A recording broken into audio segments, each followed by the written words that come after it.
2026 বিধানসভা নির্বাচনে কংগ্রেসের প্রার্থী তালিকা প্রকাশ হলো। প্রথম তালিকা, এখানে 284 জনের নাম ঘোষণা করা হয়েছে। 10 জন এখনো পর্যন্ত বাকি রয়েছে। 284 জনের মধ্যে থেকে উল্লেখযোগ্যভাবে অধীর রঞ্জন চৌধুরীর নাম রয়েছে মৌসুম বেনজির রুনের নাম রয়েছে, ইমরান রামজ ওরফে ভিক্টরের নাম। অধীর রঞ্জন চৌধুরী বহরমপুরের দীর্ঘদিনের সাংসদ, লোকসভা নির্বাচনে তাকে হারতে হয়েছিল। এবার বিধানসভা নির্বাচনে সেই বহরমপুর কেন্দ্র থেকেই প্রার্থী তিনি। মালতীপুরের প্রার্থী মৌসুম নূর, চাকুলিয়ার প্রার্থী আলী ইমরান রামজ ওরফে ভিক্টর। ভবানীপুর, এবারের ভোটের ভরকেন্দ্র বলা হচ্ছে ভবানীপুর, সেই ভবানীপুর থেকে কংগ্রেসের প্রার্থী প্রদীপ প্রসাদ। নন্দীগ্রাম থেকে যুব কংগ্রেস নেতা শেখ জারিয়াতুল হোসেন। বালিগঞ্জ থেকে সোমেন মিত্রর ছেলে রঘুন মিত্র এবং রাসবিহারীতে কংগ্রেস প্রার্থী আশুতোষ চট্টোপাধ্যায়। আমি তো কংগ্রেসের একজন সৈনিক। কংগ্রেসের দুঃসময়ে আমাকে বলা হয়েছে, আমি মনে করি যে সৈনিকের দায়িত্ব দুঃসময়ে দলের পাশে থাকা। তাই আমি কোনো দিক চিন্তা না করে দলের পাশে থাকতে এবং বহরমপুরের মানুষের স্বার্থে, মুর্শিদাবাদের মানুষের স্বার্থে আমি মুর্শিদাবাদ এবং সেই সঙ্গে সঙ্গে বিশেষ করে বহরমপুরের আওয়াজ হতে চাই। সেই জন্যই আমি নির্বাচনে অংশগ্রহণ করছি।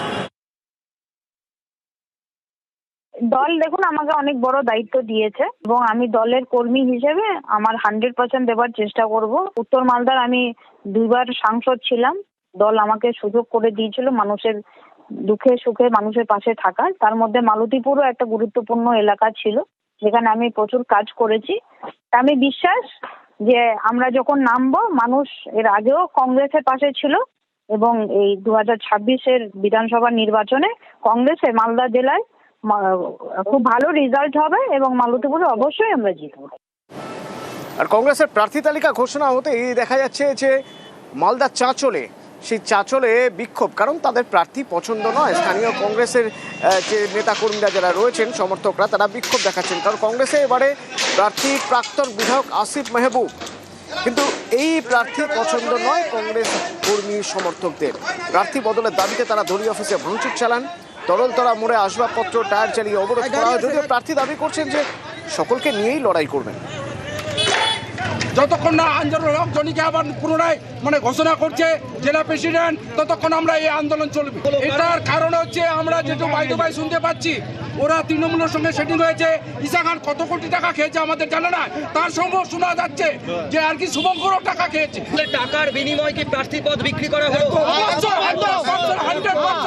একদম একদম দায়িত্ব নিয়ে বলতে পারি। আমরা আসিফকে মানছি না। বিধানসভা আমাদের দলের আঞ্জার জনকেই আমরা মেনে নেব। আসিফকে প্রার্থী এর আগে বহুবার আমাদের জানানো হয়েছে, সেটা প্রদেশ কংগ্রেসের কানেও গেছে, রাজ্য কংগ্রেসের কানে গেছে, কিন্তু ওরা কোনোদিনও নিতে পারেনি।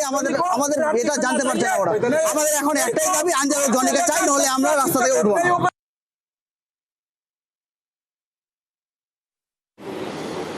ডোমকলের প্রার্থী বিক্ষোভ।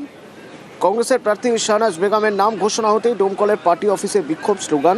বিক্ষোভদের দাবি, কয়েকদিন আগেই তৃণমূল ছেড়ে কংগ্রেসে এসেছিলেন শাহনাজ বেগম, তাকে কেন প্রার্থী করা হলো? এই প্রার্থী বদল করতে হবে, এই দাবিতে বিক্ষোভ।